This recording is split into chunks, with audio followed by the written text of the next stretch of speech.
Today we return back to the Suttas, the Sutta Exploration Series, and the Sutta that I had selected for us to go through, it's a twin Sutta, meaning it's a combination of two that come to us from the numerical discourses, or the Anguttara Nikāya, and it is on the contemplation of death. Maraṇasati Sutta, Paṭhama and Dutiya Maraṇasati Suttas, from the Book of Sixes, Sutta numbered 19 and 20, respectively. We also have another twin version of it within the numerical discourses, and that is found in the Book of the Eights, where we have the same series of instructions. However, we have two additional steps or instructions added. That's why they are included in the Book of the Eights. This or these suttas are supposed to be in our inventory of meditation techniques. If only in spirit, in our willingness to bring a level of authenticity to our practice. I find it to be very practical, and one that a person might have a hard time not to find parts of themselves in, at least at some points within the suttas, because they speak to each and every one of us, so long as we're alive. Because it seems that death doesn't exist for the person throughout the most of their lives, until something happens to them,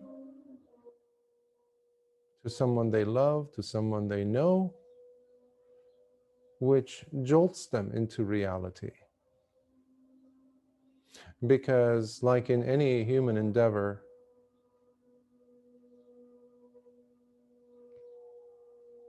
meditation techniques can also become jaded. Our own practice, our own so-called spiritual path can become jaded. And I'm so grateful for Lord Buddha to have included, not just in these couple of suttas, but we see elements of this, instructions on the subject of death in other suttas as well, to shake us into reality. As we try to jump and squeeze ourselves, submerge ourselves into the five grasping aggregates, into the world of the six sense doors. So please bring that a welcoming attitude. I mean, whether you welcome it or not, it's there. Death is there. And it's everyone's lot, every one of us. For some of us, that might even be jolting, shocking. But that's how much influence our ignorance has. Where even with a dedicated practice, one can still be very well protected from the infiltrating reality that is death. So it's not necessarily something gloomy, Bear that in mind as well. So you're adding more pizzazz, adding more energy, adding more aliveness to your practice, bringing a sense of immediacy to the whole process. So if you could approach it like that, you would gain a great deal from it. So this is from the Anguttara Nikāya. We'll start with the Paṭhama Maraṇasati, the part 1 of the mindfulness of death, which comes from Anguttara Nikāya, and it's 6.19. Here we go. At one time, the Blessed One was living at Nadika in the brick house. It was then that the Blessed One addressed the bhikkhus by saying, by the way, brick house was rather unusual. Most houses were either made out of mud, cow dung, or just twigs and wood. Castles in those days were built through with bricks. So, but this brick house reference is found in several suttas, so it happens to be a rather common location where Lord Buddha and his disciples would gather. And Nadika is a city that used to be, might be still there, before you get to Vesali. And so it's referred to in the commentaries as well. I think the other city was Vesali and Kutrigamata, I think, if I'm not mistaken. So anyhow, it was then that the Blessed One addressed the bhikkhus by saying, "Bhikkhus, yes, Bhante," the bhikkhus replied. "Bhikkhus, when you cultivate and develop mindfulness of death, it is of great fruit and benefit, as it reaches its culmination in the deathless, finding its conclusion within the deathless. Do you, bhikkhus, develop mindfulness of death?" How could you say, I don't know, or no, when Lord Buddha is asking you that question? When this was spoken, a certain bhikkhu replied to the Blessed One, "Bhante, I develop mindfulness of death." Okay. "And how do you, bhikkhu, develop mindfulness of death?" the Blessed One asked. "Bhante, I develop it while I think to myself, if I were to live for just this night and day, then I dedicate that time attending to the Blessed One's teachings, as this itself would accomplish much, for it would be of great benefit to me. It is in this manner, Bhante, that I attend to mindfulness of death." So he's talking about the whole day and the whole night, a full 24 hours. If he could think about it here and there during those hours, then he knows that he would be accomplishing much to extract from the Dhamma, to remind himself, perhaps thinking about anicca, perhaps thinking about the reality of dukkha, or the faulty nature of the body. It keeps breaking down. It's unreliable. Looking for those gaps in the sense of false continuity within the consciousnesses or the 5 khandhas. Any of these can link us back to the teachings of Lord Buddha, to the path. Then another bhikkhu said to the Blessed One, "Bhante, I also develop mindfulness of death." "And how do you, bhikkhu, develop mindfulness of death?" the Blessed One asked. "Bhante, I develop it while I think to myself, if I were to live for just this day, then I dedicate that time attending to the Blessed One's teachings, as this itself would accomplish much, for it would be of great benefit to me. It is in this manner, Bhante, that I attend to mindfulness of death. So he's not saying just the whole spectrum of day and night, but just one portion of it, just the daytime, can allow him to gain a lot from the practice. We're often refusing to consider the presence of death. Basically, what we're trying to say is, let me sustain this sense of continuity. Let me look at what's there behind door number 2. What's next? What's next? If I'm disappointed in this experience, immediately the sannyas are there to tap me on the shoulder and saying, don't worry, there is the next moment. Don't worry, we'll continue this existence. Don't worry. And then when that moment comes where the person is on their deathbed, suddenly there's another kind of, don't worry, there is the next one.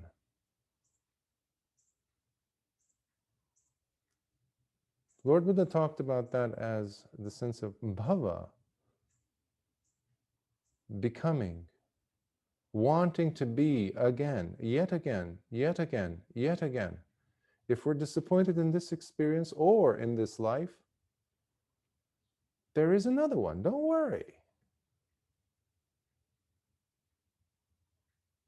And that is being on the chopping board of samsara. We don't know what's next.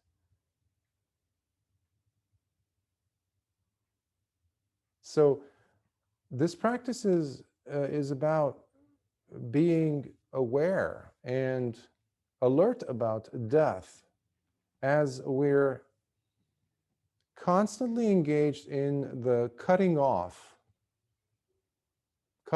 from whatever source of external security that may be lurking in the background.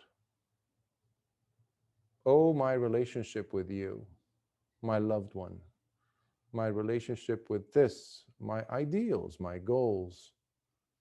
Something is always lurking in the background. And that's another way of looking at the grasping aggregates. When we talk about namarupa, when we talk about Vedana, our sannyas, perceptions, memories, thoughts, or our sankharas, our inclinations, our habitual patterns, tendencies. And the constant going after of sense awarenesses or consciousnesses, the different kinds of consciousnesses that we're always gravitating towards. That is another way of looking at the re-becoming, which is also one of the asavas, bhavasava. It's like a leakage. It's a mental contaminant. And so long as it's there, this longing to constantly be drifting from this moment of becoming to another, we're going to ceaselessly roam, flutter, constantly go here, go there, just like a butterfly, throughout measureless samsara, completely at the hands of the 5 aggregates, based on ignorance. But so long as we're alive, we have the option of choosing to say no, to dig your heels into the ground and saying, well, wait, there's something serious going on, because all of this is just a magic show that I am taking part in. I'm that magician who is waking up these dead pieces of bone of this tiger, and now I'm giving it life, and it's devouring me every single millisecond. devour me with ignorance of the very fact, until my loved ones die, or until I'm hit with a severe sickness, or the threat of getting sick and dying, or ending up alone. All of these things create urgency, and that's what Lord Buddha is trying to inculcate, to see where the bhikkhus are, this group of bhikkhus. Then another bhikkhu said to the Blessed One, Bhante, I also develop mindfulness of death. And how do you, bhikkhu, develop mindfulness of death? The Blessed One asked. Bhante, I develop it while I think to myself. However long it takes me to eat my daily alms food, I dedicate that time attending to the Blessed One's teachings, as this itself would accomplish much, for it would be of great benefit to me. It is in this manner, Bhante, that I attend to mindfulness of death. So he's saying now, he's shortened it, obviously, from a full 24 hours down to 12 hours, roughly, and now to a portion of time, but that's much less than that, meaning the time for a bhikkhu to go through his alms bowl, depending on how much food there is in the alms bowl. Sometimes they are pretty full. So we're talking at least an hour and a half in some cases, maybe more. So Lord Buddha is asking and is waiting to see who's going to get close to bringing that sense of urgency in a much more compelling manner. Then another bhikkhu said to the Blessed One, Bhante, I also develop mindfulness of death. And how do you, bhikkhu, develop mindfulness of death? The Blessed One asked. Bhante, I develop it while I think to myself, however long it takes me to chew and swallow only 4 or 5 mouthfuls of food, I dedicate that time attending to the Blessed One's teachings, as this itself would accomplish much, for it would be of great benefit to me. It is in this manner, Bhante, that I attend to mindfulness of death. We're getting close, but we're not there yet. 4 or 5 morsels or mouthfuls of food, we're still talking about a long time. A lot can happen. When I was a child, I remember the first time my dad would help me cross the street, and it would be busy, streets there where I grew up as a child. But I thought it was such a chore to look both sides of the road, because my goal was to cross the street to go to, let's say, the candy store or somewhere. I mean, I'm listening to my parent telling me, okay, look, see where you're at. But then soon enough, I realized, I don't know how old I was, maybe 3 or I don't know. But it wasn't enjoyable. It was not enjoyable for me to keep looking both sides of the road before crossing.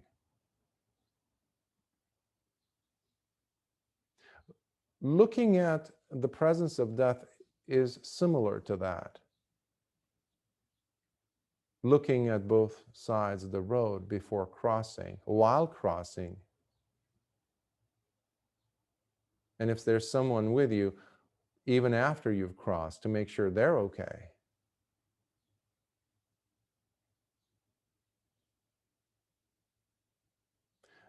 That is also part of living responsibly. That's one of the reasons why I shake my head when people introduce the Dhamma as nothing more than just being compassionate to others, as nothing more than just doing good. Well, these tendencies, these teachings were there, such teachings, that is, that promote compassion and doing good in the form of other traditions, other teachings. But there's no waking up involved in any of those, there's no liberation from samsara. You're still on the chopping board of samsara. Nothing changes. That's why I'm very critical of teachers, including monastics, who get up on, very well known around the world, who just advocate for Dhamma that is just basically be compassionate, be compassionate, be compassionate. There isn't the compelling presence of contemplation, mindfulness of death. Because at the most, the person is going to be reborn with a whole slew of favorable living circumstances, maybe in the higher realms even. But nothing more. You're just buying more time to stay in samsara.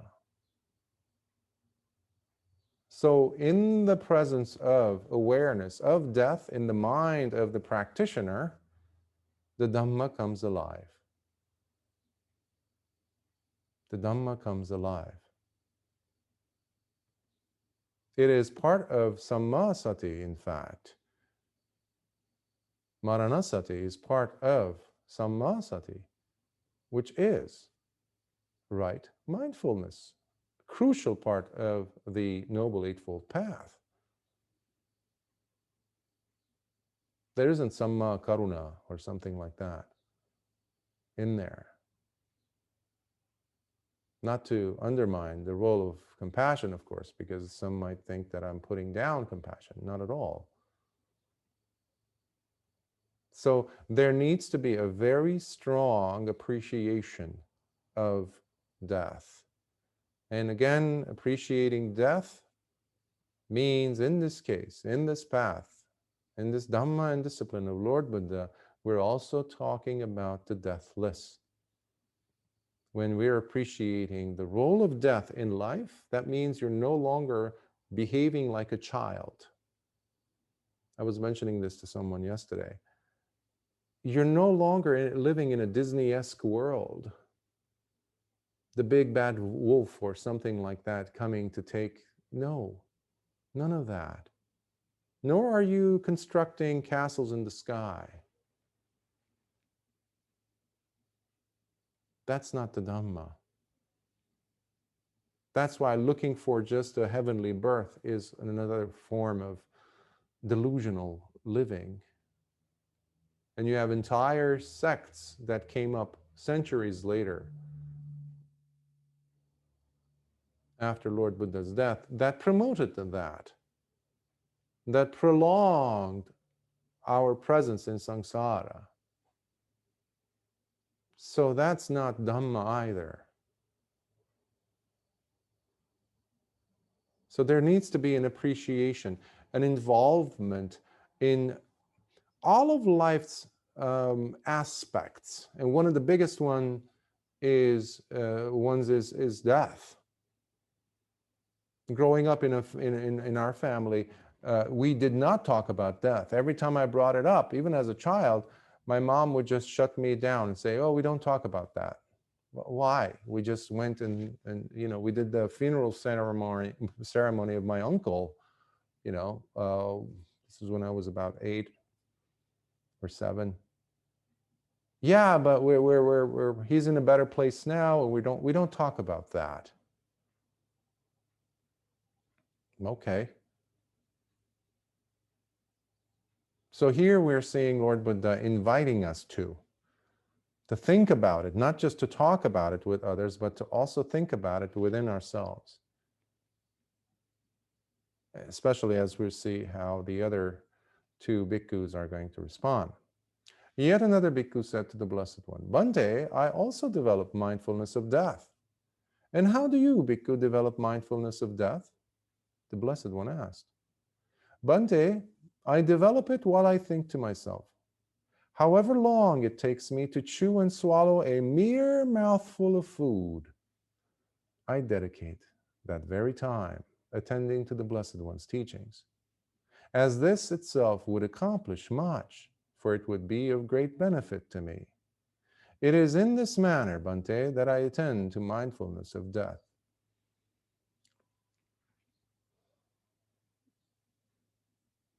if you've ever chewed and some food and it got stuck in your throat, you would have a different appreciation of that previous sentence, where the bhikkhu is saying, even during the time that it takes for me to chew and swallow just one morsel of food. Twice it happened in my life, years ago, where once I was having a meal with a colleague and she suddenly started turning blue, her face. And I noticed that she was not herself. And earlier we were laughing, but now I saw that her face was expressionless. So immediately I dropped what I was sitting across from her. So I got up and I said, "Are you okay?" She couldn't. She was just gesturing with her hands, and I knew she was choking at that point. And I did, if you've ever done first aid training, I did what they call the Heimlich Maneuver. And fortunately, she made it. A big chunk of meat came out. She had not chewed it properly. And there was another similar situation several years earlier with a neighbor. And his wife came running and slamming against the door, asking if we could be of help. So basically what I'm trying to say is, even something as harmless as a morsel of food, sometimes it happens even with a drop of water, I've noticed, with people drinking. Sometimes it goes down the wrong canal or wrong passageway. And the person doesn't, the body just, it just starts suffocating in front of your eyes. The person was fine earlier. It was probably eating, they were probably eating their favorite meal. All of a sudden, they're gone. So that's how quick death comes. So now we see Bhikkhu number 5 saying something that is more pragmatic, more relevant to the practice. He's not giving it extra amount of time, because we don't know. And yet another bhikkhu said to the Blessed One, "Bhante, I also develop mindfulness of death." "And how do you, bhikkhu, develop mindfulness of death?" the Blessed One asked. "Bhante, I develop it while I think to myself. However long it takes me to breathe out after having breathed in, or to breathe in after having breathed out, I dedicate that very time attending to the Blessed One's teachings, as this itself would accomplish much, for it would be of great benefit to me. It is in this manner, Bhante, that I attend to mindfulness of death." So after having breathed out, we're not even talking about a whole breath, just the portion of the breath that is coming out after it has been in the lungs. Or after you've expelled the air, now you have no other option but to breathe in, just that portion of the breath. He's saying that is enough time for me to just hone in, to look at the teachings, to consider the teachings. And this is why, if you have this attitude, it's impossible for you to fall asleep while you're sitting, because you're thinking the axe of death could happen, could come down and cut off my neck any moment. And my neck is going to come off. My head is going to come off at one point or another. No delusion about this. No delusion about this. So I better be present. I must be present. This is my life. My life. Whatever I have left of it. And that brings a sense of maturity to the practice. You're no longer thinking about, oh, what next is going to be coming in through the six sense doors. I've had students from different walks of life, different ages, who still try to argue with me of the joys that life still brings to them, the body can still bring to them. Whether it's through touch, sights, sounds, all these things. That's a completely delusional person who's got their head cemented into the ground, cemented. No, not willing to look at the immediacy of death. And when someone dies to them, next to them, close to them, their whole life comes apart. They go into clinical depression. And it takes a long while for them to get back on their feet. So when this was said, the Blessed One addressed the bhikkhus in the following manner. Bhikkhus, those of you who said how you attend to the Blessed One's teachings if you only had to live a single night and a day, or live a single day, or the time it would take to eat a single day's alms food, or the time it would take to chew and swallow 4 or 5 mouthfuls of food, are living heedlessly. You're lazy, basically, he's saying. You are leading a life of negligence. For your development of mindfulness on death is quite slow and sluggish.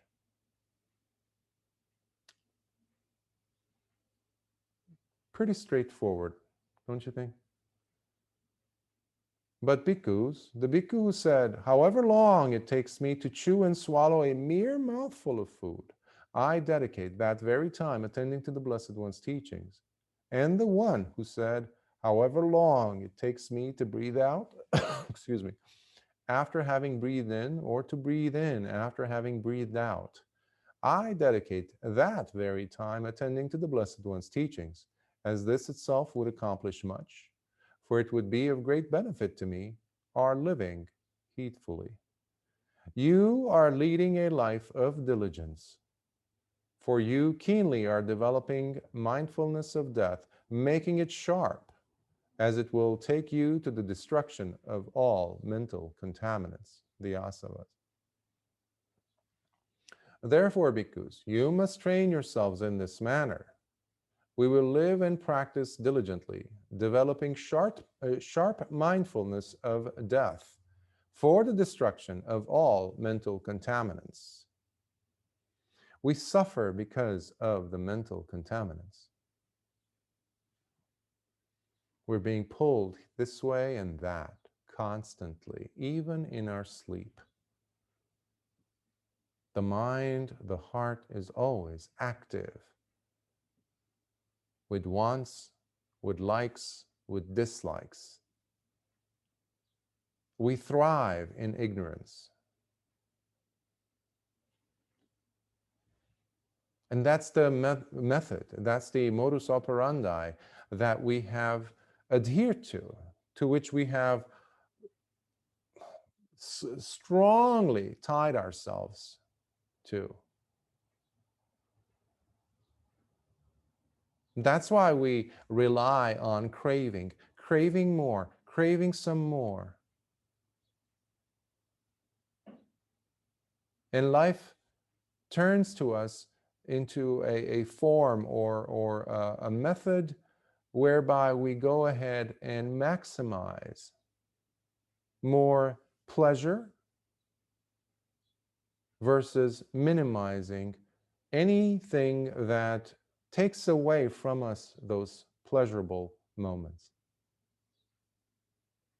We're always seeking comfort. We're thinking that pleasure and happiness are the same. They're not. Because the moment that a person is awake enough to look at the immediacy, the presence of death at every moment in their lives, there's a sense of freedom that comes. You're no longer telling yourself lies. Just like you turn to the right and to the left to see if there's a car coming before you cross the street. That gives you a sense of freedom once you see that now it is safe. And the only safety that will come to us is when we pause and we look at what is my involvement in this suffering that I'm experiencing. Is there any memories left from my past where I've done similar things and expected the same things? However, I always ended up with being hit with something totally unpleasant, although real. Meaning, have I been doing the same old, expecting a different result every single time, even though I know the results that are to come? Yet still go ahead and try the same method, strategy, which is another form of insanity, right? And that's another reason why Lord Buddha would say, look at the world, and he says, the world is full of crazy people.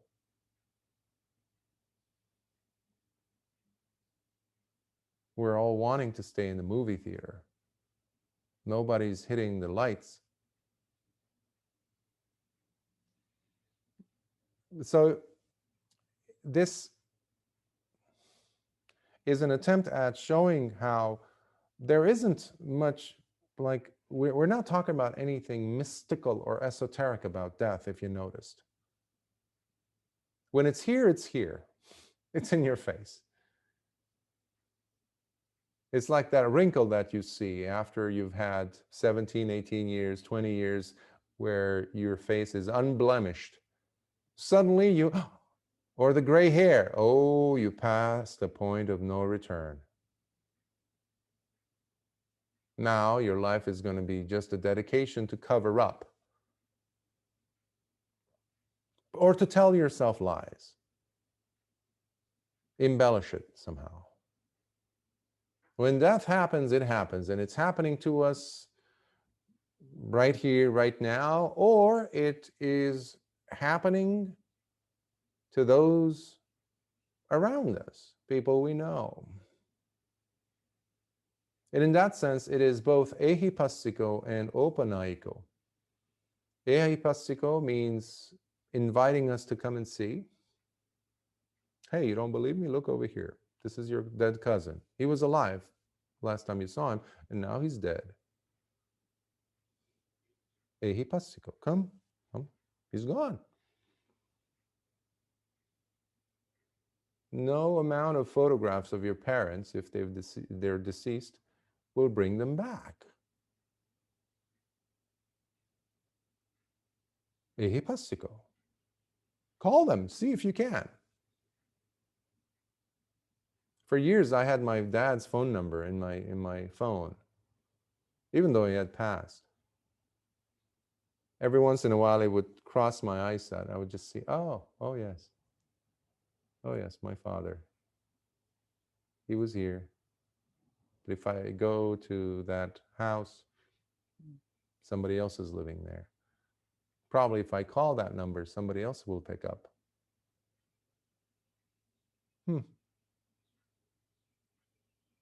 That is real. There's nothing esoteric about that. We're not sugarcoating life in a sense. We're not delusional. But it's also an opportunity for opanayiko. Opanayiko, these are the two of numerous terms for the Dhamma. Ehipassiko, Lord Buddha says, come. It invites you to come and test it out, to see for yourself.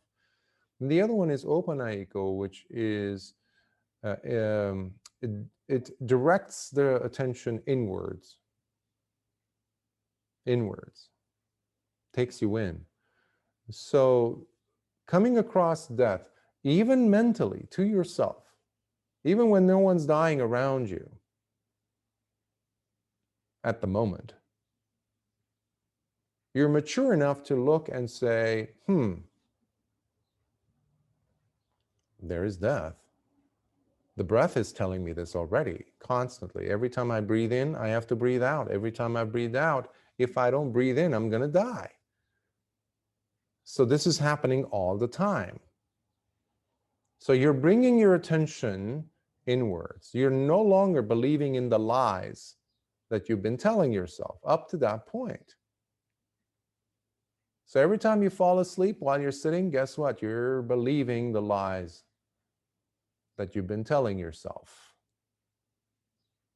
Would you fall asleep if there was a sword somebody was holding right next to your head? A murderer waiting for you to close your eyes. Would you fall asleep?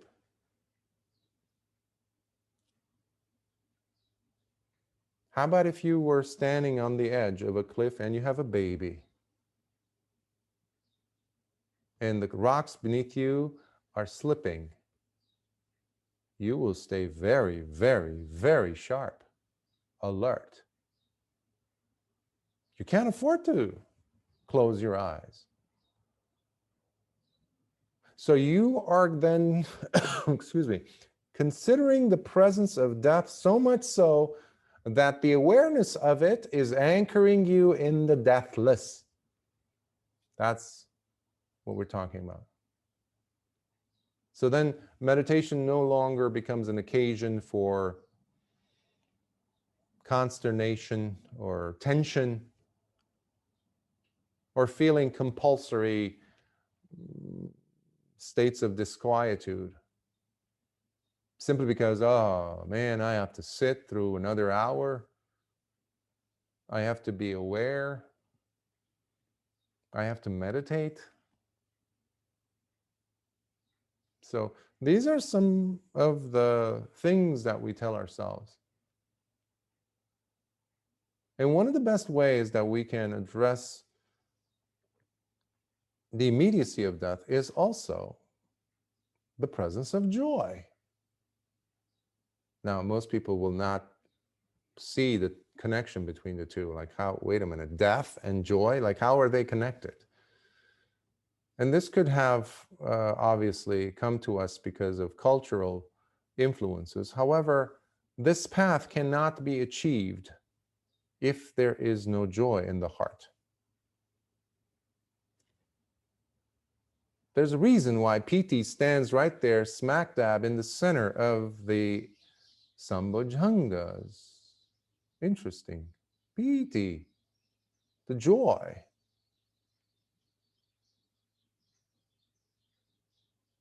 If you're gloomy, you're far away from the deathless.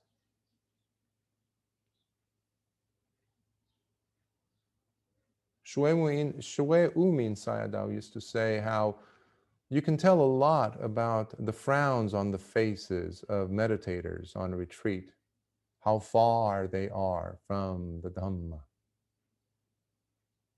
There's a softness on the face of the Arya Savakas, the noble ones, noble disciples. There's a sense of beauty. Many wrinkles too, but as they age, but the heart is so soft. There's a kindness there. There's an okayness in the mind. Whatever may happen, may happen.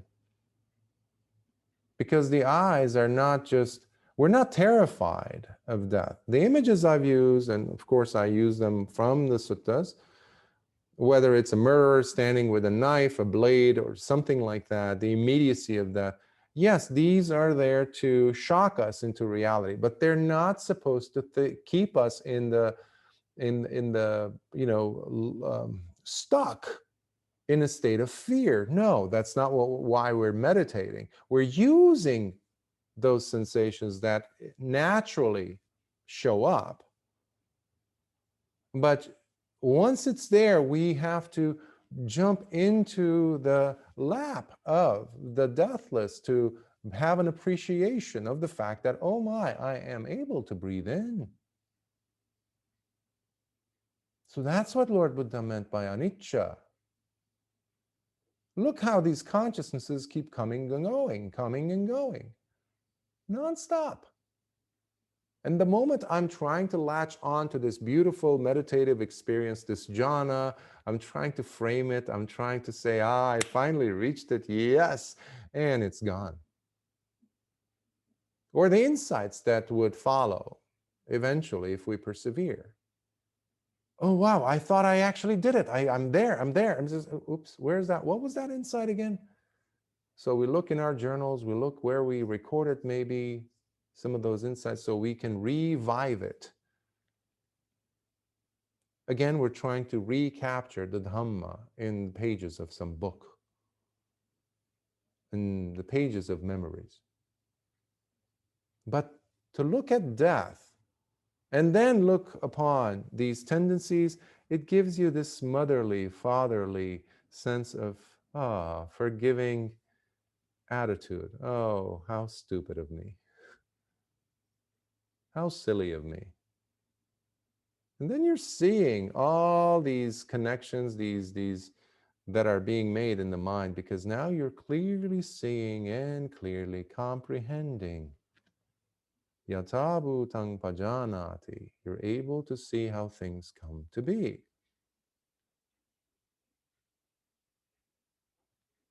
And that is one of the ways that you can stay with the deathless. Because you're applying yoniso manasikara, which is correct, wise, reflective attention,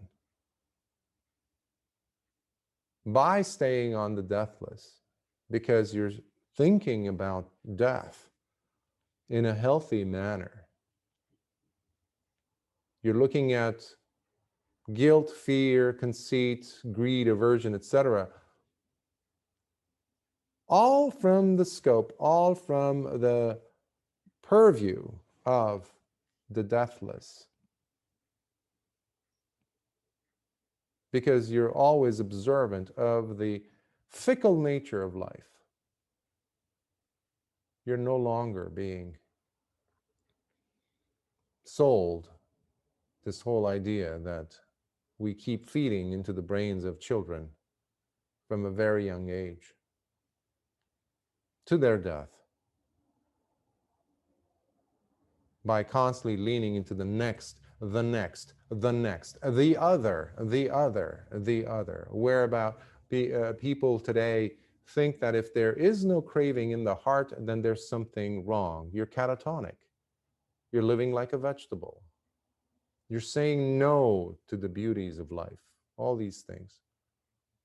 Nothing could be further from the truth, of course. So that's another reason why we call this a wisdom path, wisdom-based path. Because you're waking up.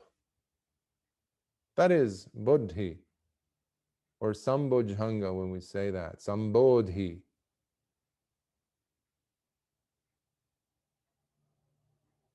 So I will now jump to the second sutta. If you notice, they're rather short, or shorter than the ones that we've covered. So now I want to jump into the Dutiya Maraṇasati Sutta, which is the sutta that follows immediately in the Anguttara Nikāya's Book of the Sixes, Sutta number 20. So Mindfulness of Death, Part 2. So they go hand in hand. And it's like driving the point across, making a stronger impact on the reader or listener. And remember, one of the 5 ways that a person can attain is through listening, Lord Buddha says. One of the 5 ways that a person can attain Sotapanna all the way to Arahantship. One of the 5 ways is listening. So please always pay attention to the value of whatever messages of the Dhamma you are attending to or paying attention to. So again, in the beginning, it's the same thing. So just to allow, in case somebody comes across this sutta separate from the one we just covered, the establishing location is the same. So at one time, the Blessed One was living at Nadika in the brick house. It was then that the Blessed One addressed the bhikkhus by saying, "Bhikkhus, yes, Bhante," the bhikkhus replied. "Bhikkhus, when you cultivate and develop mindfulness of death, it is of great fruit and benefit, as it reaches its culmination in the deathless, finding its conclusion within the deathless. And how, bhikkhus, can mindfulness of death, when cultivated and developed, become of great fruit and benefit, reaching its culmination in the deathless, as it finds its conclusion within the deathless? Here, bhikkhus, when the day is over and the night is fast approaching, the bhikkhu reflects in this manner: I am not immune from death, as it could come to me at any time and in many ways. For example, a poisonous snake might bite and kill me, or a scorpion or even a centipede might sting and kill me. Now, such a dangerous event would truly be a dire obstacle for me. Or, so basically, Lord Buddha is listing 6 ways that a bhikkhu can, a person can reflect upon as ways for him to, die, basically. And we have to look at it obviously contextually, and because most of these bhikkhus were living, if not all of them, in the forest, in the jungles, or if you've ever been to India or Sri Lanka or Nepal, they don't have screens. The doors are much, there's cracks in the walls. Some, they're not that well protected. So you would have spiders, you would have centipedes, you would have snakes crawling in and out of the house or wherever that you're living. And there is also that some of the more traditional bhikkhus would use is basically they would sleep in what roughly can be termed as a 3-walled chamber. The 4th wall would be open space. So just the back, basically, walls would protect against the wind, but you have the 4th wall completely open. That means, creatures, wild animals could come in, thieves could come in, snakes definitely, and all these animals are there. So you're constantly thinking about the presence of danger. So those are, so these 6, the 6 that Lord Buddha is going to list for us have to do with that, lifestyle. But you don't have to necessarily be living according to that lifestyle to end up experiencing any of these either. 2, while walking, I might slip and fall off a cliff, breaking my neck and die. Now, such a dangerous event would truly be a dire obstacle for me. There is a practice that is encouraged by certain teachers, and that is, we see that also in the Nikāyas, of course, and that is sitting at the precipice of a cliff.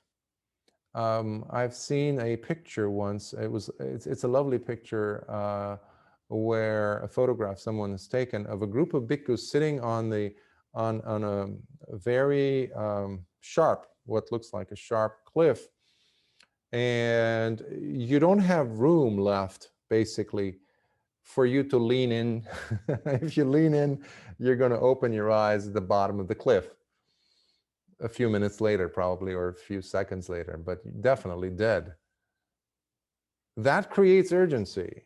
I know in Thailand, in Sri Lanka, in Burma, many bhikkhus would do that kind of a practice, especially if they have a tendency to be prey to fall victims to the hindrances, and specifically tinhamida, the sloth and torpor, the drowsiness, becoming sluggish. Because as an individual part, the head is the heaviest part, and it pulls you. If you lean down, you're going to go. But remember that image I shared with you of the baby holding the baby, you holding the baby, and you're at the edge of a cliff and things are slipping. So this adds more immediacy. And you don't have to be sitting at the edge of a cliff. You might even be going back and forth to and from your alms round, basically, to the village. So you have to know where you're stepping, especially if it's muddy. In Malaysia, I was walking through these paths, and it had rained earlier, and it was very, very muddy. I had to be extremely careful because I was stepping on boulders, and I could easily slip. And if you slip, nobody's there around you to let anyone know, or no helicopters or anything like that to come and pick you up to safety. So you're constantly living with the awareness of death. And that's another reason why Lord Buddha would always encourage practitioners to avoid the safety of living with a whole bunch of people, like in a monastery or a structure like that. Number 3, the food I ate might not agree with me, or I choke on it and die. Now, such a dangerous event would truly be a dire obstacle for me, just like the examples I've shared with you. I'm sure you have heard of or seen examples yourself where individuals can just choke on their food, or something might happen because of the food they ate, like food poisoning or something. 4, the bile in my liver might become irritated and erupt, killing me in the process. Now, such a dangerous event would truly be a dire obstacle for me. Your liver does, I think, over 200 different tasks, but it's one of the most underrated organs in the body. It cleanses the blood, it creates proteins, and it processes all the dirt, etc., and from cells from inside, and a slew of other things, but we never pay attention until sometimes the bile erupts or gets irritated, or liver cancer, that could happen. So in those days, of course, you didn't have that many, opportunities to know if your liver is functioning properly. So many people would reach that point, reach the point of no return, and that person might just fall and die because of as consequence of having a bad liver or gallbladder, etc. 5, the phlegm in my lungs might become congested, poisoning me from the inside. That means the Agni is not working in the gut, which is the digestive fire that needs to be going constantly at a right temperature, at a right level of functioning. But if it's not, then you're keeping more stool and dirt and waste in your gut, which means it releases more toxins inside the bacteria. So you are basically poisoning yourself. So that might be another cause for your death. 6, sharp and piercing winds might become so agitated that I may die as a result. Now, such a dangerous event would truly be a dire obstacle for me.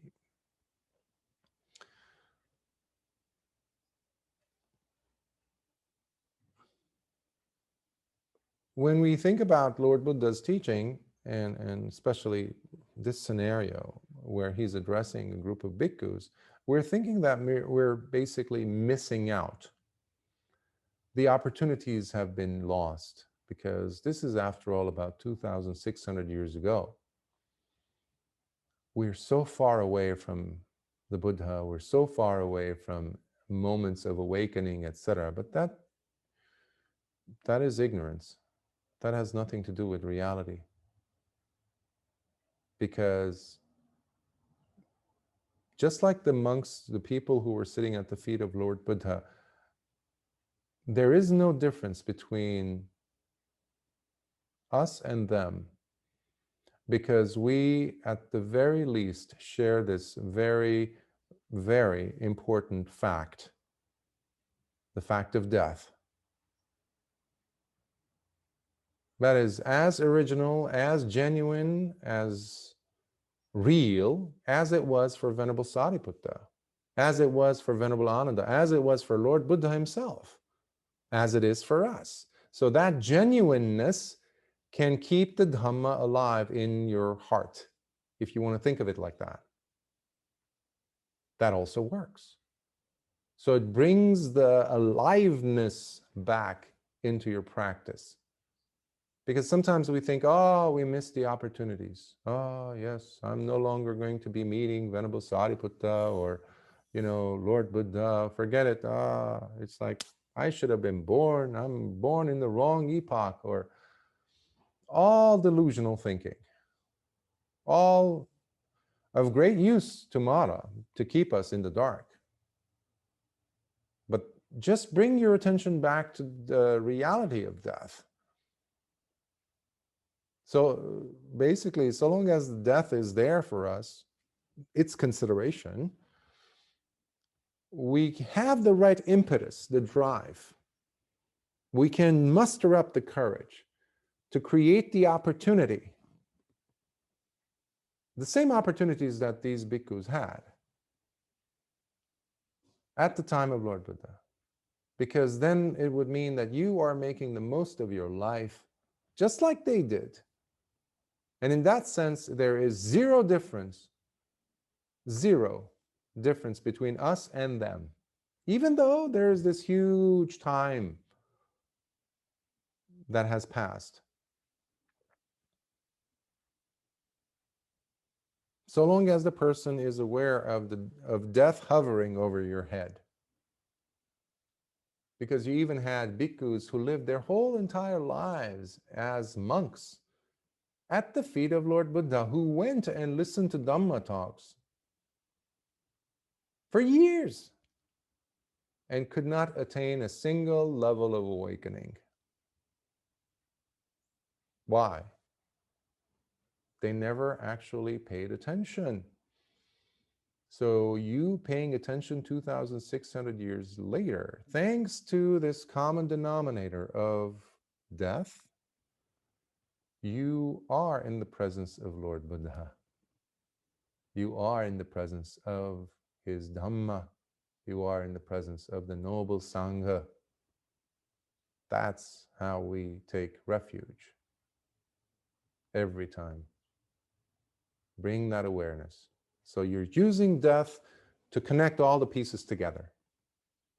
If you can become like that bhikkhu, or those two bhikkhus, one with just a single morsel of food, or the one who is breathing in after breathing out, that's what you're doing. Every time you're aware, this might be it. This might be it. I might die right after this. Or in the process of breathing, I might die. Okay, let me be aware of some of the objects, one object. Let me be alert to that.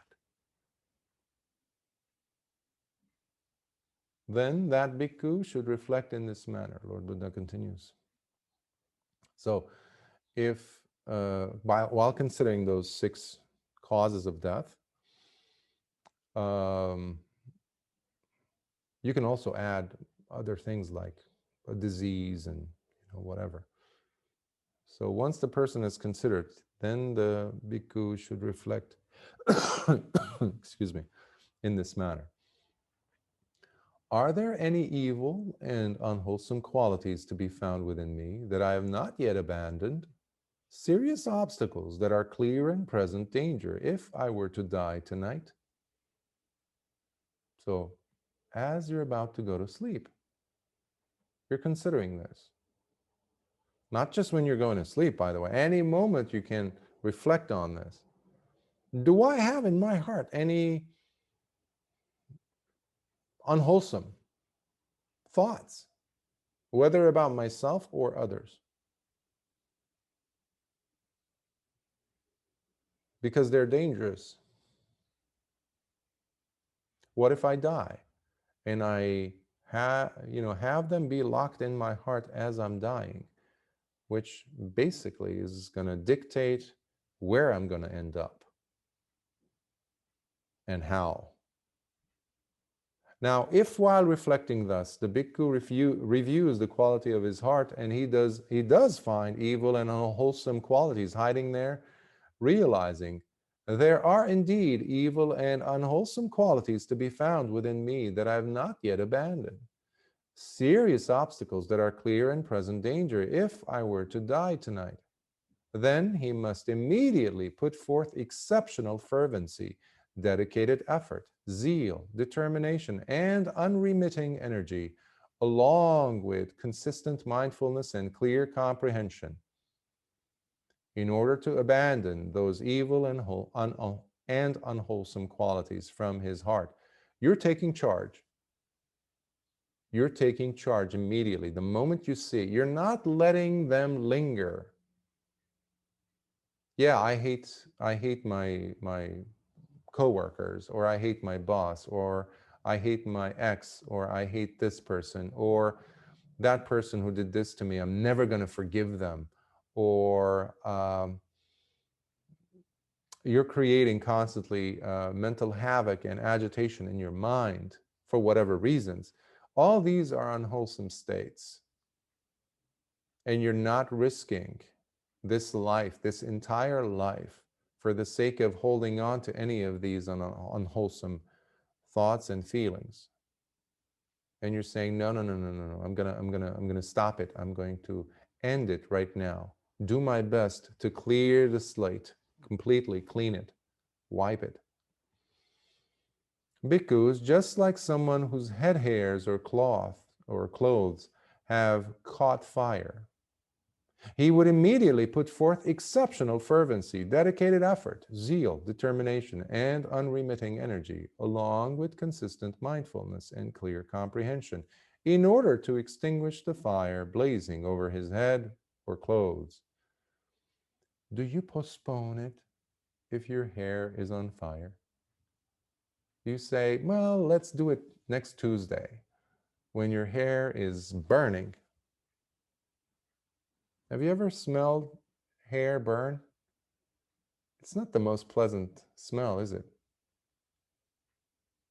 Now imagine if your entire head hairs or body hairs, and he was talking also at a time period where men would also have beards and, turbans, not the bhikkhus.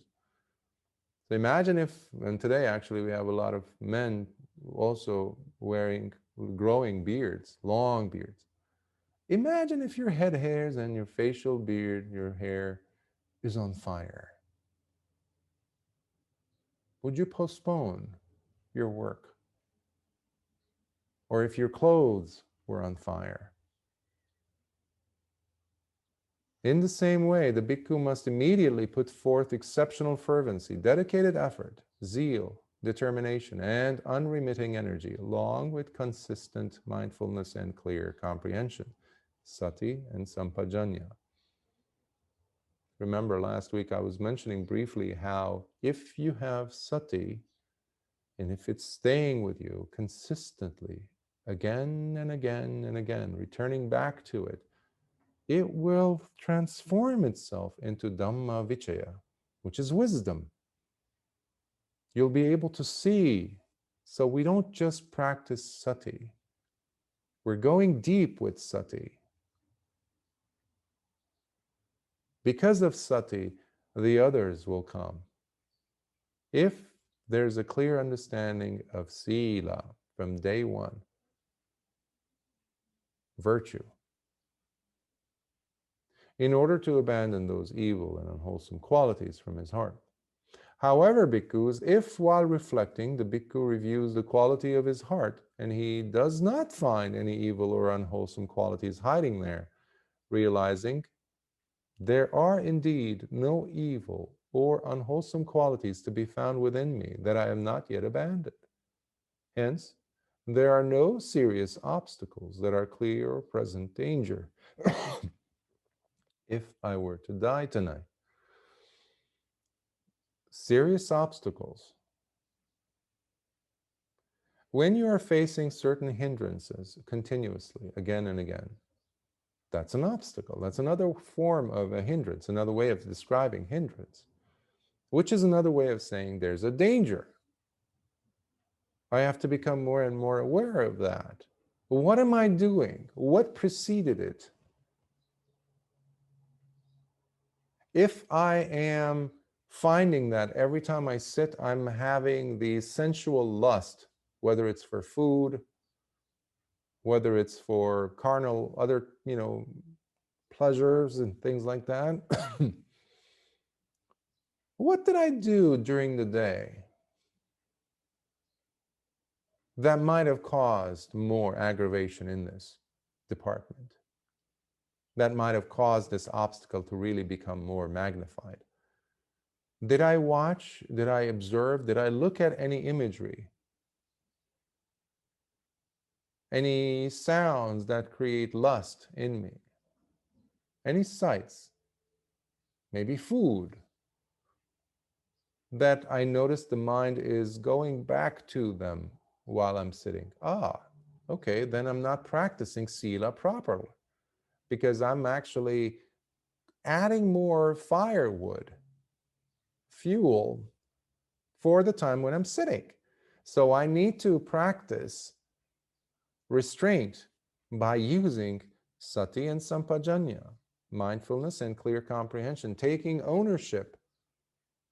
Because you're not just doing meditation in a vacuous space, it is very dependent on what came before it, what actions you were involved in, what things you were listening to, and what those things you listening to were bringing up within you. Any unwholesome thoughts, feelings, sensations. Then you can't just come back and to sit and pretend that everything is just perfect and you're just going to slide into Nibbana. What were you doing prior? That's also part of Sila, applying Sila.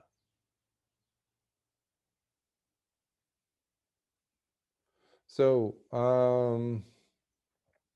once the bhikkhu sees that there are no serious obstacles, so therefore, in case he dies tonight, then he is to dwell in joy and gladness, meditating day and night on the wholesome qualities he possesses in his heart, the joy that I was referring to earlier. You're not creating anything in your mind when you're sitting. You're using what you have. It's real. It's a practice-based. You're not delusional. You're not adding more illusions. You're not adding more expectations. You're not adding anything to the practice. So it's a constantly emptying of a process. You can think of it like that. It's an emptying process. Also, checking in to see, okay, do I have any remorse? Any worries? Check. You can even ask it in the form of a very short question. Just very short. Is there any remorse in my heart? Any guilt? And your heart will respond. As long as you don't poke around, you don't keep asking intellectual questions. Just very simple. Because you're going to feel at that moment when you realize that there's no, I'm fine. You're creating room for piti to arise. Joy. And that's a beautiful state to be in when you fall asleep, or when you're meditating, or when you're going about your day. And knowing that you have nothing to be feeling guilty for, creates more space in you to feel more energy to put more into the practice. That's how your saddha, or your faith or confidence, grows. Because you realize this path is really working for me. I'm a happier person inside. Not because of some jhanas, not because I'm part of a group of people who are different than others or whatever. No, you are tasting the fruits of the path. It's ehipassiko. You're tasting it. You're seeing it. You're experimenting. You're seeing it. And that drives you to go back and to sit more. That gives you that clear understanding that, oh, because of me having sati, I'm feeling good. Okay, let's have more sati. Let's have more of that. Because it is giving me the state of joy, yes, but right after joy, there is a very sublime state of tranquility. Passaddhi.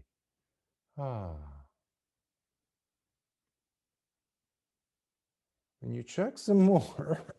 Excuse me. You check some more. Am I lying to myself? Am I recreating something from the past? Or am I just relinquishing? Patini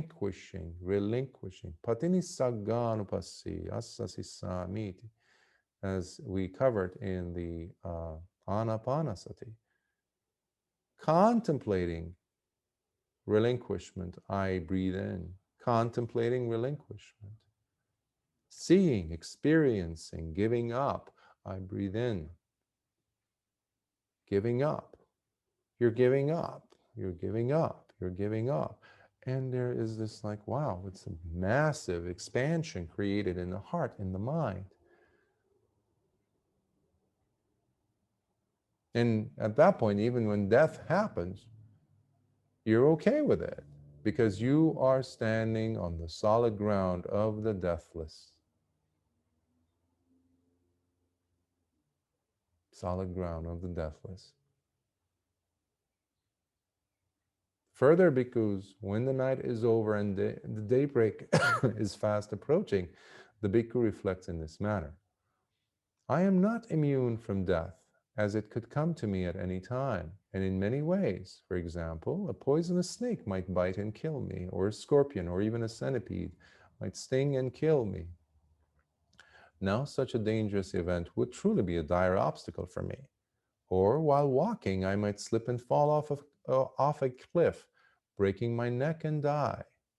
Now, such a dangerous event would truly be a dire obstacle for me. Or the food I ate might not agree with me, or I choke on it and die. Now, such a dangerous event would truly be a dire obstacle for me. Or the bile in my liver might become irritated and erupt, killing me in the process. Now, such a dangerous event would truly be a dire obstacle for me. Or the phlegm in my lungs might become congested, poisoning me from the inside. Now, such a dangerous event would truly be a dire obstacle for me. Or sharp and piercing winds might become so agitated that I may die as a result. Now, such a dangerous event would truly be a dire obstacle for me. Then that bhikkhu should reflect in this manner. Are there any evil and unwholesome qualities to be found within me that I have not yet abandoned? Serious obstacles that are clear and present danger if I were to die tonight? Now, if while reflecting thus, the bhikkhu reviews the quality of his heart and he does find evil and unwholesome qualities hiding there, realizing there are indeed evil and unwholesome qualities to be found within me that I have not yet abandoned, serious obstacles that are clear and present danger if I were to die tonight, then he must immediately put forth exceptional fervency, dedicated effort, zeal, determination, and unremitting energy, along with consistent mindfulness and clear comprehension, in order to abandon those evil and unwholesome qualities from his heart. Bhikkhus, just like someone whose head hairs or clothes have caught fire, he would immediately put forth exceptional fervency, dedicated effort, zeal, determination, and unremitting energy, along with consistent mindfulness and clear comprehension, in order to extinguish the fire blazing over his head or clothes.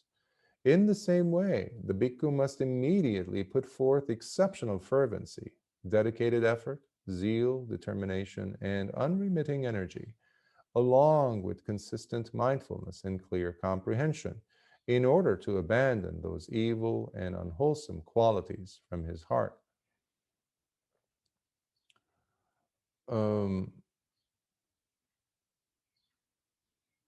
There's no time to be messing around. That's what the bhikkhu is thinking at that time. So we have to do the same thing. The sharp sword of death is hanging over each of us. Even though many of us stop, we try to avoid looking at it, pretending that it's not there. But that's not going to make it go away. It's there. The fact is there. However, bhikkhus, if while reflecting the bhikkhu reviews the quality of his heart and he does not find any evil or unwholesome qualities hiding there, realizing there are indeed no evil or unwholesome qualities to be found within me that I have not yet abandoned, hence, there are no serious obstacles that are clear or present danger if I were to die tonight, then he is to dwell in joy and gladness, meditating day and night on the wholesome qualities he possesses in his heart.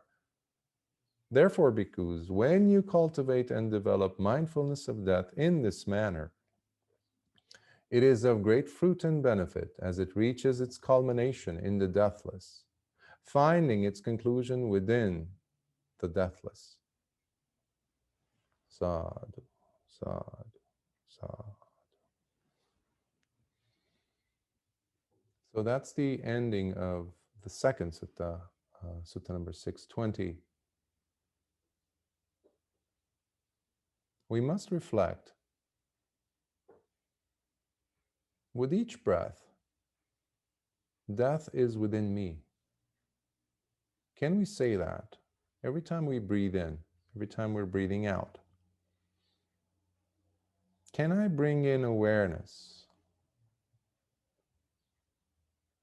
Which means Dhamma Vichaya, the investigation of mental objects. Mental objects are anything that are going on in the mind. Thoughts, feelings, expectations, hopes, fears, all of these things. Dwelling on the concept of death, the presence of death, and seeing if we're adding any imagery to it. Basically, is there Dhamma Vichaya in each moment? Whenever I'm becoming mindful. And that's a very personal affair. It's a very, if you notice, several times Lord Buddha was saying, you have to have that fervency, determined energy, persevering energy, effort.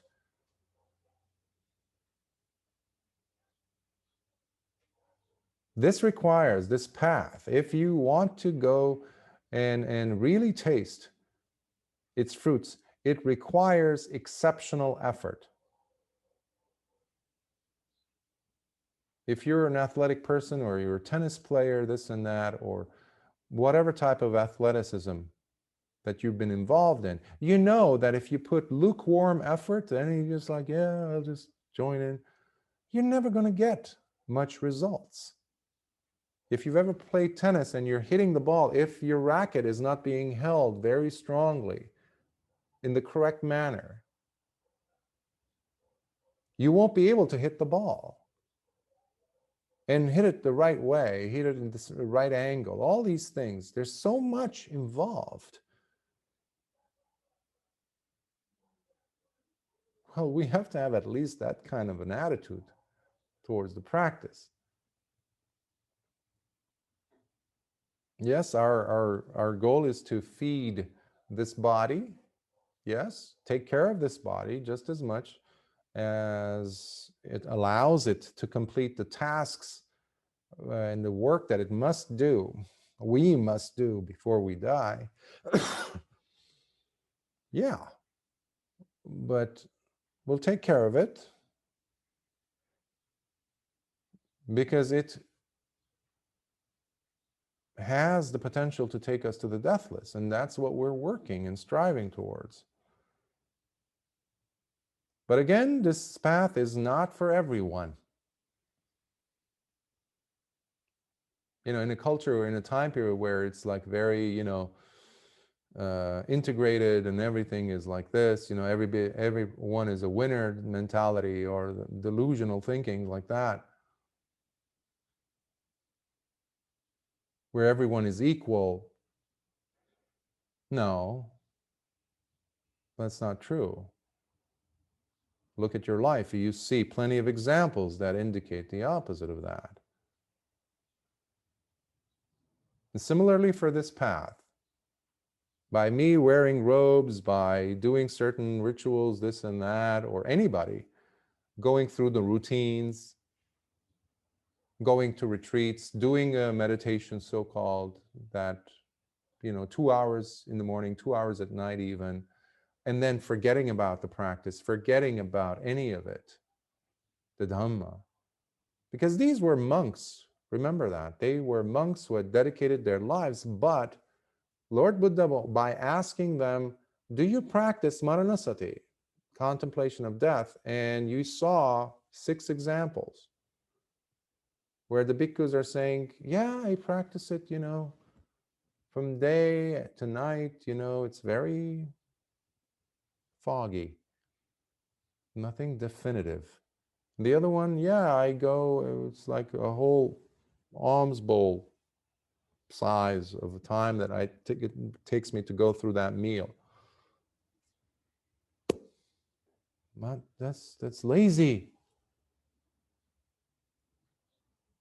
Death will come. Let's be ready for it. But in the context of the Dhamma, that's what the whole point is. When you're thinking about death, it's in relation to the Dhamma. How much Dhamma is in my heart? That's the question. It could happen any moment. How much Dhamma is in my heart? Am I just paying lip service? Am I going through rituals when my life is nothing but lies? I'm just keeping up pretenses. I go through rituals. I go and pay respect to monks. I give donations, this and that. But when you come over and you open up my heart is just disgustingly infested with lies. I fool myself all the time. If that's how it is, then Lord Buddha's invitation is just like the person whose head is on fire.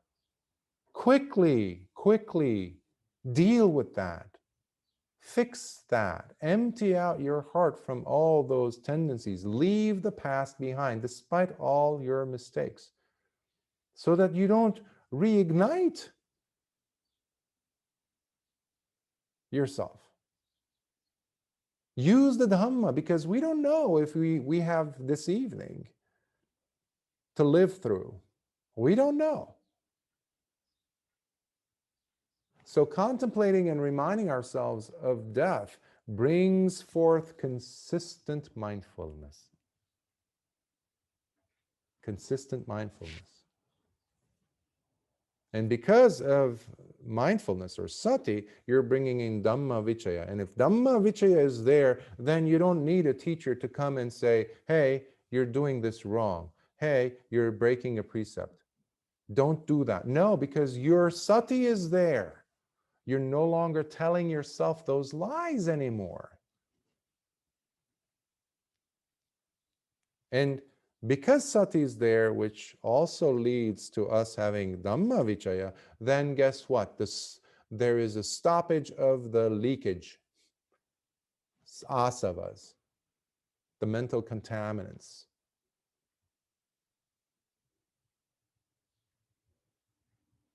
kamasava, bhavasava, avijjasava.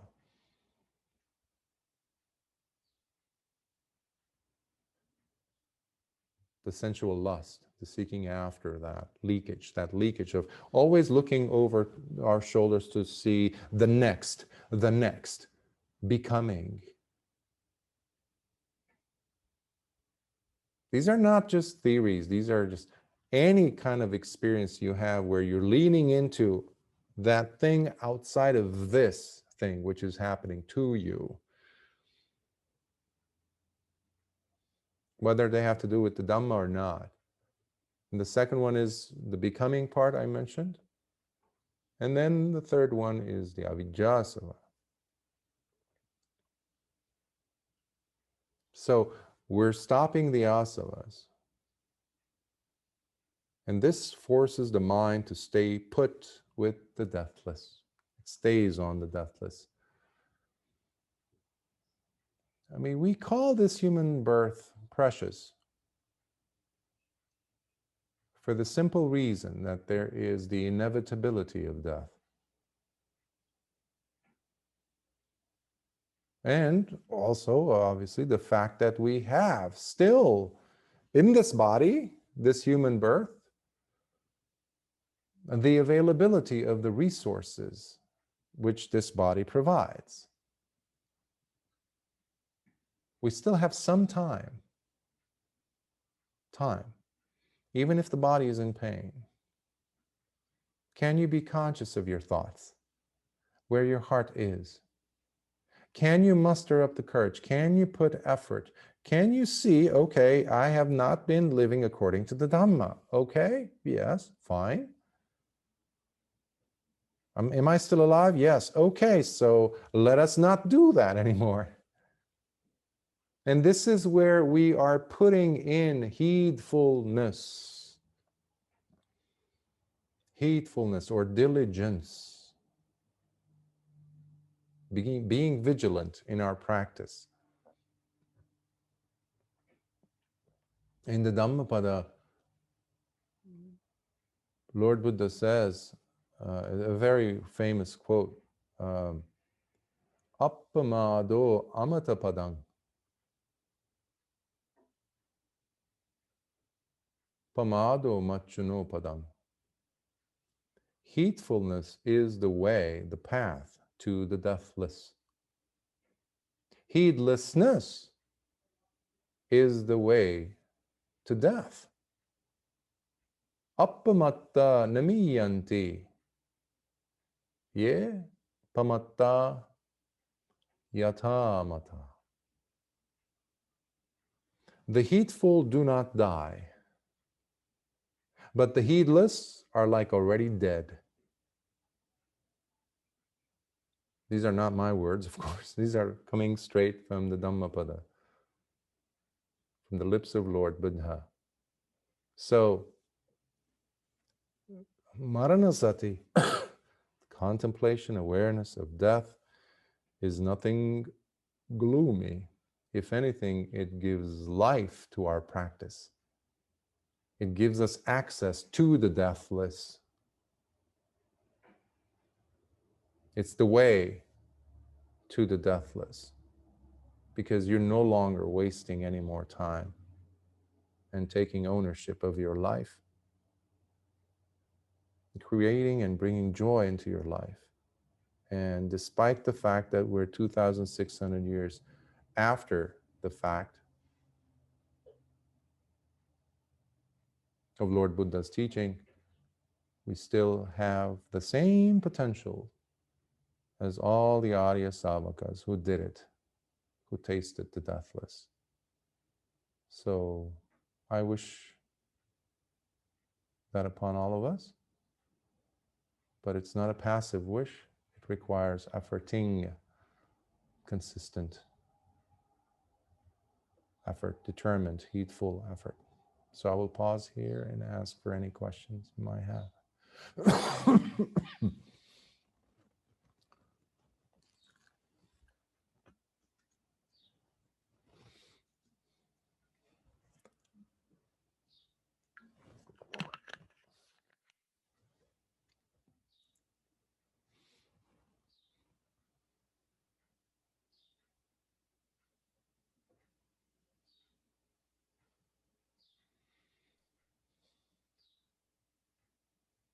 Any thoughts about the practice? Thank you very much to remind us to be mindful of death. Do you think it is a good idea to be mindful of death during our meditation, during the sitting? A good question. When you find yourself caught in the labyrinth or maze of hindrances, where you forget staying on your meditation object, which happens to all of us at one point or another in the practice, instead of engaging in a shadow boxing match with yourself, because that's what it is when you're fighting with your hindrances, you're never going to win because it's just you. Bringing in at that moment, and you see that you've always or constantly are slipping back into that mode, definitely bring in the awareness of death at that moment, because it cuts the tendency. It just quickly cuts to the chase, as it were. And it brings you back, okay, what if death happens just now? Am I going to still be restless or think about, oh, how delicious that food would be or whatever? No. Or the doubts. No, who cares? Death is here. Everybody's attention is like, well, everybody perks up.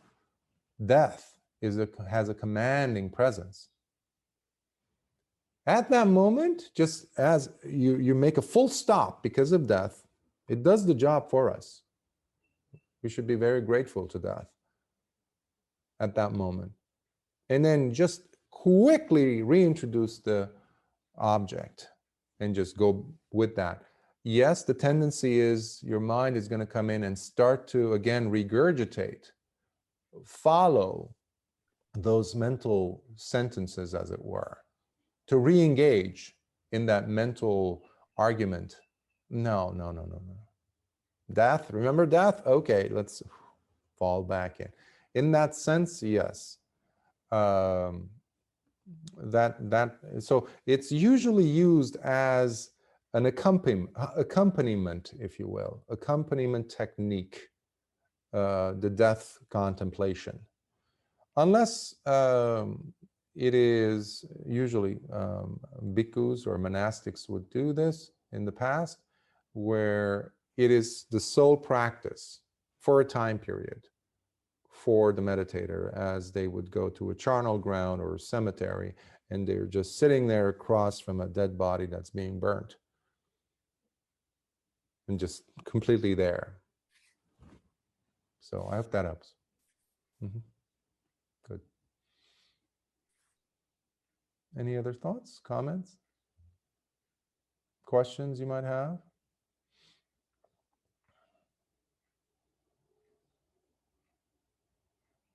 And by the way, Maranasati is also used traditionally as a group of meditations or meditation techniques that are called protective meditations. Protection against being caught in, like I mentioned, arguments, mental arguments, not forgiving someone or ourselves, etc., etc. When we talk about Buddhanupassana, for example, when we talk about Lord Buddha as Buddho or Arahant, contemplation of the Buddha, that's a meditation. Another one would be loving kindness, metta. It's another form of a protective meditation. Another one would be asubhas, or asubhas are looking at the repulsive nature of things, phenomenon. So you're basically protecting yourself from being pulled into and away from reality.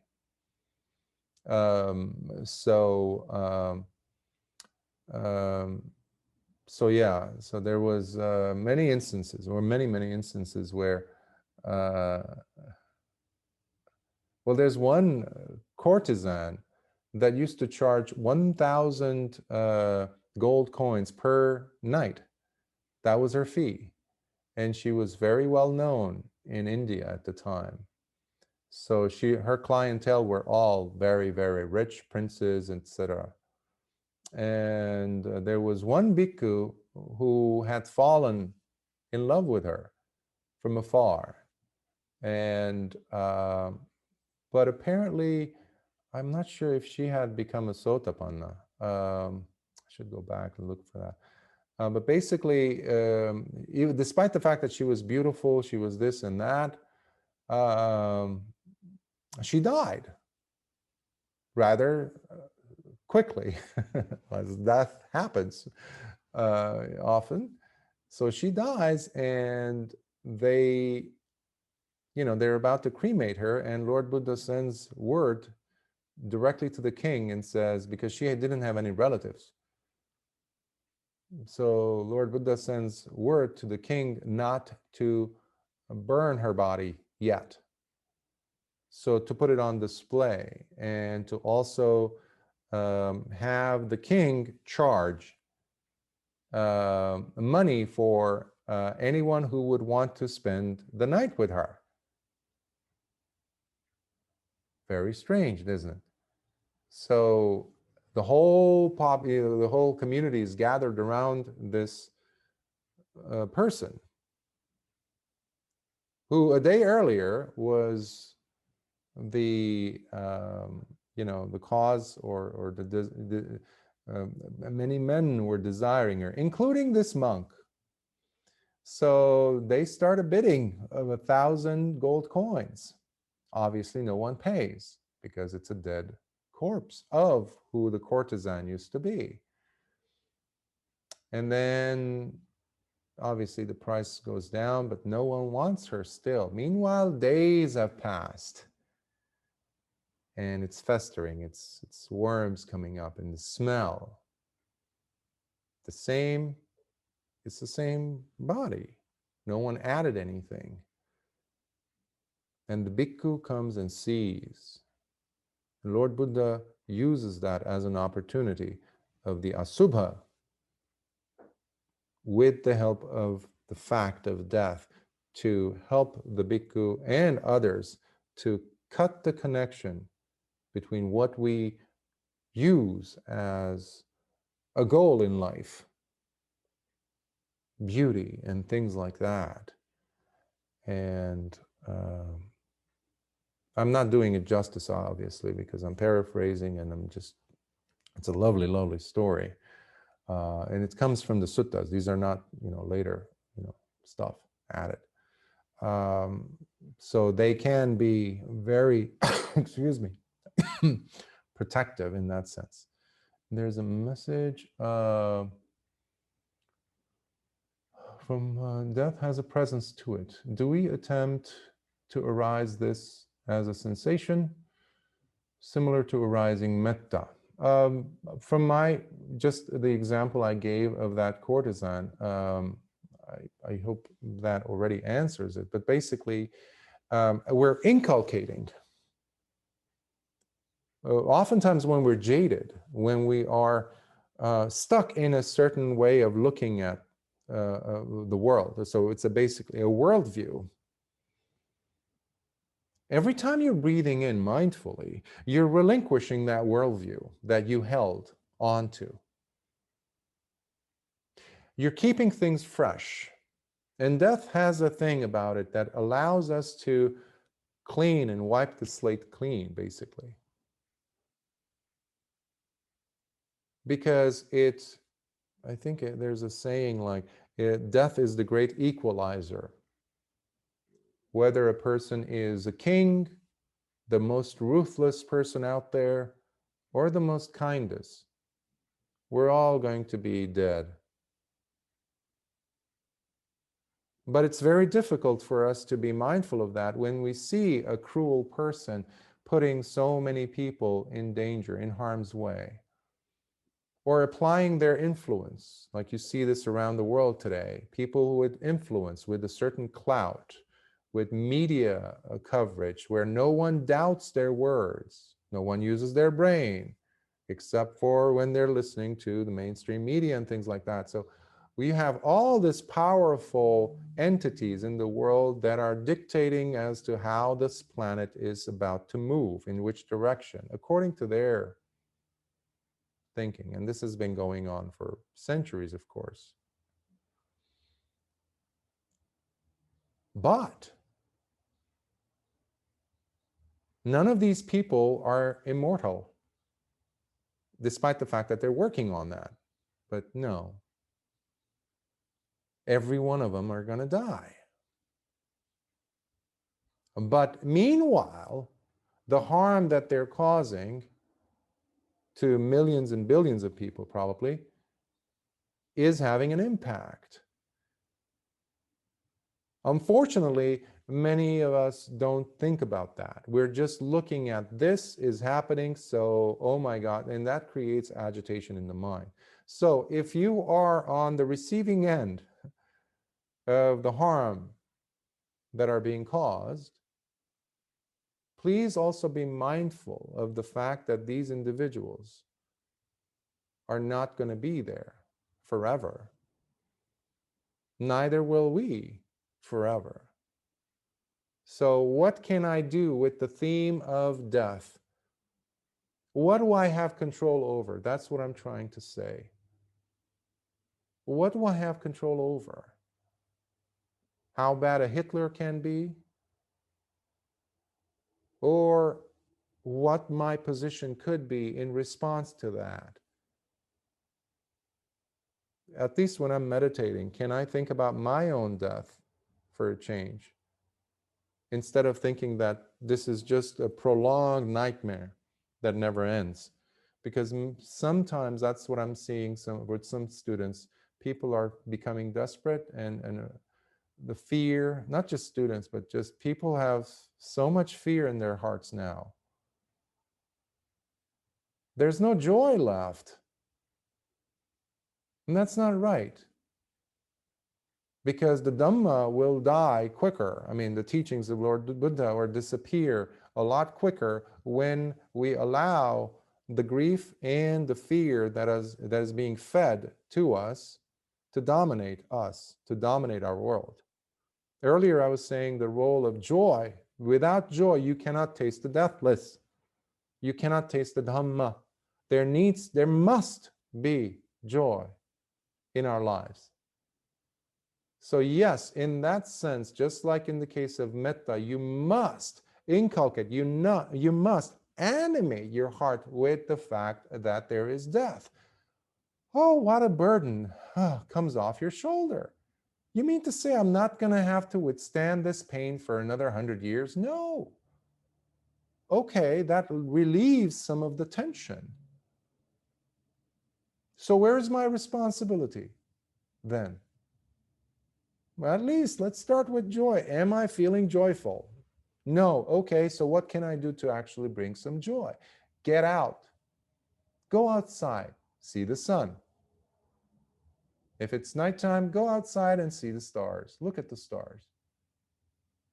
Imagine if you were on a spaceship, or just you were pulled out of this planet and you're a million miles away, and you turn back and you look at the blue dot. Do your worries matter as much, being so far away? They don't. All your brothers, sisters, mother, father, everything. You're so distant from everything.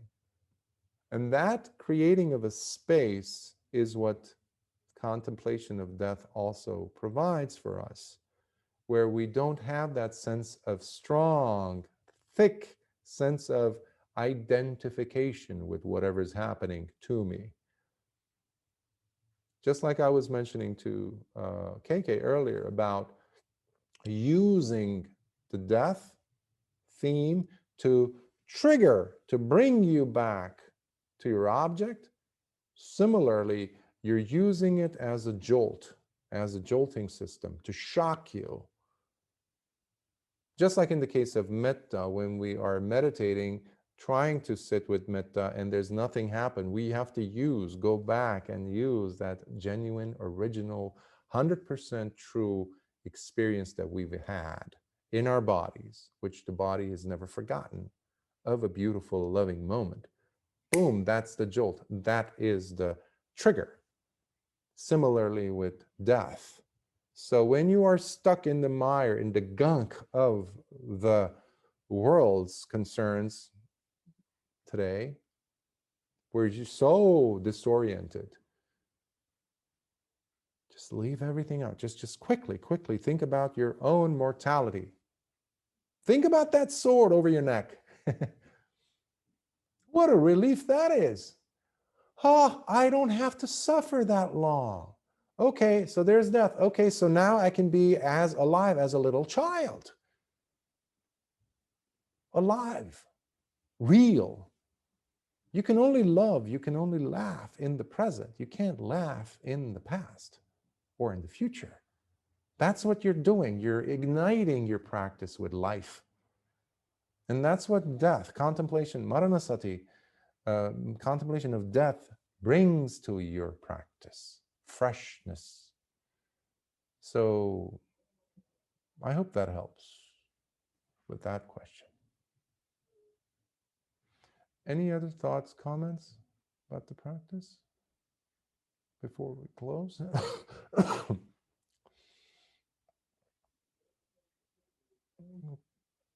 Okay, let us share some merits then. May suffering ones be suffering free, and the fear-struck fearless be. May the grieving shed all grief, and may all beings find health relief. May all beings share in these merits that we have thus acquired for the acquisition of all kinds of wholesome happiness. May beings inhabiting space and earth, devas and nagas of mighty power, share in these merits of ours. May they long protect the Buddha's dispensation.